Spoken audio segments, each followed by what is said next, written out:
एक प्यारे से गांव तारा नगर में किरण और जगन नाम के दो पति पत्नी रहते थे। जगन एक नंबर का बेवड़ा व्यक्ति था, हर वक्त नशा किया करता था, जिससे किरण बहुत ज्यादा परेशान थी।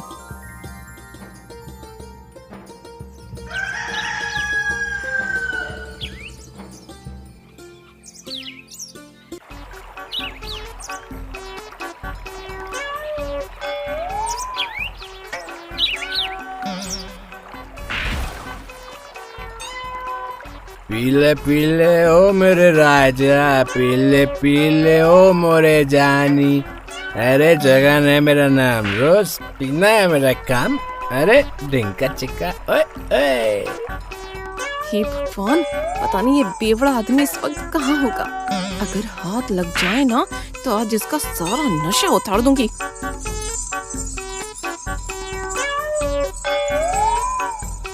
ए जी, आप यहाँ क्या कर रहे हैं? मैं आपको कब से ढूंढ रही हूँ। अरे भाग्यवान, तुझे दिखता नहीं क्या? मैं यहाँ नदी के किनारे मछलियाँ पकड़ रहा हूँ। अच्छा, तो आप अब मछुआरे बन गए। लेकिन आपने जो मछलियाँ पकड़ी हैं वो सब कहाँ हैं? अब तुम्हें क्या बताऊँ भाग्यवान, मैंने उन सारी मछलियों को आजाद कर दिया और वो अभी नदी में पानी पीने गई हैं। अरे आपका दिमाग तो खराब नहीं हो गया है? लगता है आज आपने कुछ ज्यादा ही पी ली। चलिए अब घर चलिए। नहीं भाग्यवान, आज मैं घर नहीं आऊँगा। आज मैं इन सारी मछलियों को घर लेकर ही आऊँगा। अब इस मूर्ख आदमी को कौन समझाए कि इसके पास मछलियाँ पकड़ने का कोई जाल ही नहीं है। इतना कहकर किरण गुस्से में अकेले ही घर चली जाती है। अरे ये बोतल इतनी जल्दी कैसे खत्म हो गई यार? अब इस बोतल का इस दुनिया में कोई काम नहीं है। जैसे ही जगन उस बोतल को पीछे की तरफ फेंकता है, तभी वो बोतल जाकर एक कुत्ते को लग जाती है और कुत्ता जगन के पीछे पड़ जाता है। अरे भागो यार, अरे कुत्ते मेरे पीछे क्यों पड़ गया वे? अबे कोई बचाओ यार। अबे अबे अबे कुत्ता काट ले यार मुझे यार। अबे फिर जगन भागते भागते अपने घर पहुंच जाता है। अरे भाग्यवान, मुझे बचा लो, नहीं तो ये कुत्ता मुझे काट लेगा। अरे कोई बचाओ यार। अरे कहाँ है कुत्ता? आप खामखा ही डर रहे हैं, यहाँ कोई कुत्ता नहीं है। बाप रे, आज तो मैं बाल बाल बच गया यार। अगर कहीं वो कुत्ता मुझे काट लेता ना तो मुझे 14 इंजेक्शन लगाने पड़ते।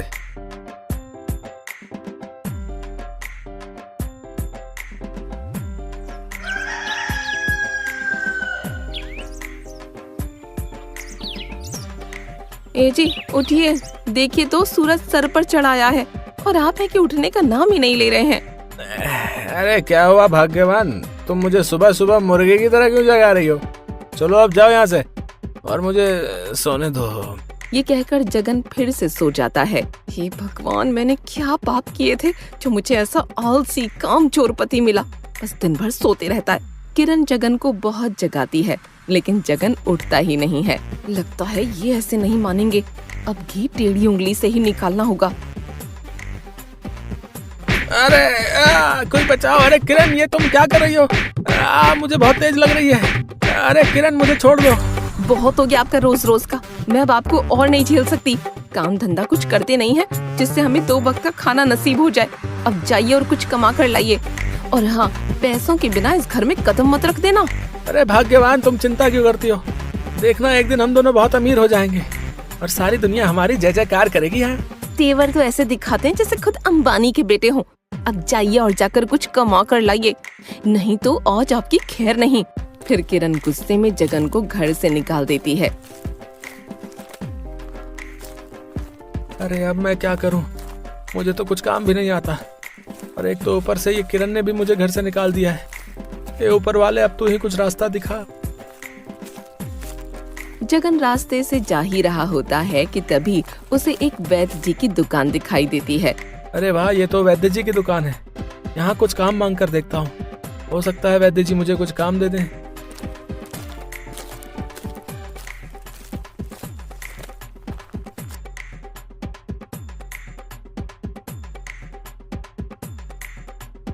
अरे वैद्य जी, ओ वैद्य जी, अरे सुनिए तो। अरे मुझे आपसे थोड़ा काम है।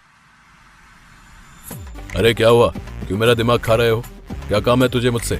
वैद्य जी, मेरा नाम जगन है मुझे काम की ना सख्त जरूरत है। क्या आप मुझे काम दे सकते हैं? अगर आपने मुझे कुछ काम दे दिया तो भगवान आपको हमेशा खुश रखेगा। अरे नहीं भाई, तुम्हारे लायक यहाँ कोई काम नहीं है। चलो अब जाओ यहाँ से और मुझे अपना काम करने दो। फिर जगन वैद्य जी के पैरों में गिर जाता है और उनसे गिड़गिड़ा कर कहने लगता है, वैद्य जी मुझे कुछ काम दे दीजिए, नहीं तो मेरी पत्नी मुझे घर में घुसने नहीं देगी। प्लीज वैद्य जी मुझे कुछ काम दे दीजिए। अरे अरे, मेरे पैरों पर से उठो। हे भगवान, क्या मुसीबत गले पड़ गई। अगर इसको काम नहीं दिया तो ये आज यहाँ से जाने वाला नहीं है। वैद्य जी आज आपने मुझे कुछ काम नहीं दिया तो मैं आज आपके पैरों को छोड़ूंगा नहीं और यहीं बैठा रहूंगा। अरे उठो भाई, मैं तुम्हें काम देने के लिए तैयार हूँ। बस तुम कुछ गड़बड़ मत कर देना, नहीं तो आफत हो जाएगी। फिर वैद्य जी जगन को सब कुछ समझाने लगते हैं। देखो जगन, अभी कुछ देर बाद पवन और सुरेश नाम के दो व्यक्ति ये दवाई लेने आएंगे। तुम्हें सुरेश को लाल दवाई और पवन को नीले कलर की दवाई देनी है। और हाँ, याद रखना कुछ गड़बड़ नहीं होनी चाहिए, नहीं तो तुम्हें काम से निकाल दूंगा। अरे वैद्य जी आप चिंता मत कीजिए, कोई गड़बड़ नहीं होगी। वैसे आप जा कहाँ रहे हैं? मुझे बहुत तेज भूख लगी है, मैं घर पर खाना खाने के लिए जा रहा हूँ। कुछ घंटों बाद वापस आ जाऊंगा। ये कहकर वैद्य जी अपने घर पर खाना खाने के लिए चले जाते हैं और जगन दुकान को संभालने लगता है। किरण बहुत कहती है ना मुझसे मैं कभी कोई काम नहीं कर सकता। आज मैं उसको दिखा दूंगा कि जगन क्या चीज है। कुछ देर बाद पवन और सुरेश नाम के दो व्यक्ति दुकान पर आते हैं। अरे भाई, तुम कौन हो? हैं? हमने तो तुम्हें इस दुकान पर पहले कभी नहीं देखा। और वैद्य जी कहाँ हैं? मेरा नाम जगन है और मैं इसी दुकान पर काम करता हूँ। और वैद्य जी अभी घर पर खाना खाने गए हैं। अरे भाई, मेरा नाम सुरेश है और मुझे काफी दिनों से दस्त लग रहे हैं। क्या वैद्य जी दस्त की वो दवाई ले आए? ओह अच्छा, तो तुम दोनों का नाम ही पवन और सुरेश है। वैद्य जी ने मुझे तुम दोनों के बारे में बताया था और कहा था कि वो दवाई मैं तुम दोनों को दे दूं। हाँ भाई, जल्दी से हमें वो दवाई दे दो, मेरा भी बहुत तेज पेट दुख रहा है। अरे मैं तो भूल ही गया कि वैद्य जी ने लाल दवाई किसको देने के लिए बोला था और ये नीली दवाई किसको देनी है। अरे भाई जल्दी दवाई दे दो, हमें देर हो रही है। अरे हाँ, 1 मिनट रुको, अभी देता हूँ। फिर जगन गलती से सुरेश को लाल की जगह नीली दवाई दे देता है और पवन को नीली की जगह लाल दवाई दे देता है और वो दोनों जगन को पैसे देकर उस दवा को लेकर वहाँ से चले जाते हैं।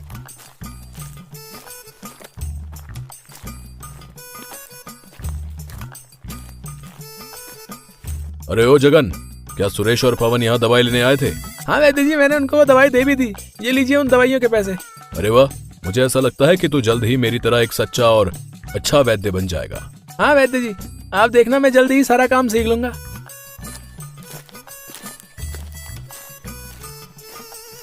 अरे वैद्य जी, आपने हमें कौन सी दवाई दे दी? इससे तो दस्त बंद होने की जगह और बढ़ गए। और मेरा तो केवल पेट ही दुख रहा था, अब तो उल्टी और दस्त दोनों चालू होगा। पवन और सुरेश की बात सुनकर वैद्य जी को बहुत ज्यादा डर लगता है और फिर वो डरते हुए जगन से कहते हैं, क्यों रे जगन, तूने इनको कौन सी कलर की दवाई दी थी? मैंने तुझे कहा था ना कि सुरेश को लाल दवाई और पवन को नीली दवाई देनी है। मुझे माफ कर दीजिए वैद्य जी, मैंने गलती से इनको गलत दवाई दे दी। कृपा करके मुझे माफ कर दीजिए, मुझसे बहुत बड़ी गलती हो गई। तूने इतनी बड़ी गलती कर दी और तू कहता है कि मैं तुझे माफ कर दूं? रुक, तुझे अभी बताता हूँ। अरे कोई बचाओ, नहीं तो ये वैद्य आज मुझे छोड़ेगा नहीं। अरे पवन और सुरेश, मुझे वैद्य जी से बचाओ भाई। अबे साले, तूने हमारे दस्त लगवा दिए हैं और तू कहता है कि हम तुझे बचा लें? तुझे तो सूली पर लटका देना चाहिए। अरे वैद्य जी, अरे इसको इतना मारो कि इसकी सारी अकलें ठिकाने आ जाए। हाँ, और ये भूल कर भी कभी ऐसा काम ना करे। मारो साले को। अरे वैद्य जी, मुझे छोड़ दो प्लीज, मुझे जाने दो। और फिर जगन वहाँ से भाग जाता है। आज तो मैं बाल बाल बचा, नहीं तो वो वैद्य आज मेरी चटनी बना देता। अरे भाई जरा हटना, मुझे इस पेड़ पर चढ़ना है। अरे भाई पेड़ पर तो मैं तुम्हें चढ़ जाने दूंगा, लेकिन तुम पेड़ पर चढ़कर करोगे क्या? अरे तुम्हें इस पेड़ पर लगा इतना बड़ा मधुमक्खी का छत्ता नहीं दिख रहा है क्या? बस मुझे इसी छत्ते को तोड़ना है। तो तुम इस छत्ते का अचार डालोगे क्या? अगर तुम्हें कहीं मधुमक्खियों ने काट लिया तो तुम्हें मोटू राम बना देंगे काट काट के। अरे नहीं भाई, इस छत्ते में मधुमक्खियां नहीं है। मैंने कल ही सारी मधुमक्खियों को भगा दिया था और आज मैं इसका शहद लेने आया हूँ। अच्छा भाई ये बताओ कि तुम इस शहद का करोगे क्या? इस शहद को मैं बाजार में बेचूंगा, जिससे मुझे बहुत ही अच्छे पैसे मिलेंगे और मेरे घर का खर्च आराम से चल जाएगा। अरे वाह, ये तो एकदम लल्लन टॉप आइडिया है। अब से मैं भी मधुमक्खी के छत्ते में हाथ डालकर बहुत सारा शहद निकालकर उसे बाजार में बेच दूंगा। फिर जगन एक ऐसे पेड़ को ढूंढने लगता है जिस पर मधुमक्खी का छत्ता लगा हो और कुछ देर बाद उसे एक पेड़ दिखाई देता है। अरे वाह, इस पेड़ पर कितना बड़ा मधुमक्खी का छत्ता लगा है। अगर मैंने इस छत्ते में से शहद निकाल लिया ना तो मेरी भी अच्छी कमाई हो जाएगी। जैसे ही जगन छत्ते को तोड़ने के लिए उस पेड़ पर चढ़ता है, तभी उसके पास बहुत सारी मधुमक्खियाँ आ जाती हैं। अरे बाप रे, अरे ये मधुमक्खियाँ कहाँ से आ गई? अरे कोई मुझे इन मधुमक्खियों से बचाओ। अरे आय राम, अरे मेरी तो कमर ही टूट गई। काट लिया। अरे मम्मी रे, अरे पापा रे, अरे मामा रे, अरे फूफा रे, अरे कोई तो बचाओ रे। जगन को कई सारी मधुमक्खियाँ काट लेती हैं और जगन भागते भागते अपने घर पहुंच जाता है। अरे किरण, जल्दी से दरवाजा और खिड़की बंद करो, नहीं तो आज कयामत आ जाएगी। अरे क्या हुआ जी, आप इतने घबराए हुए क्यों हैं? और आप मुझे दरवाजे और खिड़कियाँ बंद करने के लिए क्यों कह रहे हैं?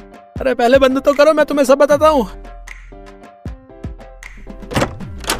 लो, अब तो मैंने दरवाजे और खिड़कियाँ भी बंद कर दी। अब बताइए आखिर क्या बात है? फिर जगन ने किरण को मधुमक्खी के छत्ते वाली सारी बात बताई। ए जी, आपको ये भी पता नहीं चला कि उस छत्ते में बहुत सारी मधुमक्खियाँ हैं? हाँ? यहाँ उन मधुमक्खियों ने मेरा काट काट कर तेल निकाल दिया और तुम्हें हंसी आ रही है। अरे हंसू नहीं तो और क्या करूं? आप काम ही ऐसा करके आए हैं जिसको सुनकर मेरी तो हंसी ही बंद नहीं हो रही। जगन और किरण आपस में बात कर ही रहे होते हैं कि तभी तेज हवाएं चलने लगती हैं और घर की खिड़की दरवाजे खुल जाते हैं और सारी मधुमक्खियाँ घर के अंदर घुस जाती हैं। अरे किरण भागो, ये मधुमक्खियाँ तो फिर आ गई। लगता है आज ही हमारा पीछा नहीं छोड़ने वाली। ए जी, आप भी ना किस मुसीबत को घर ले आए? अब ये मधुमक्खियाँ हमें छोड़ेंगी नहीं। अरे कोई बचाओ, नहीं तो मधुमक्खियाँ हमें छोड़ेंगे नहीं। हे भगवान, कैसा पति दिया है तूने मुझे? इनसे एक काम तो ढंग से होता नहीं। अरे कोई हमें इन मधुमक्खियों से बचाओ। इनकी पकड़म पकड़ाई तो चलती रहेगी। तब तक आप हमारे चैनल को सब्सक्राइब कर दीजिए।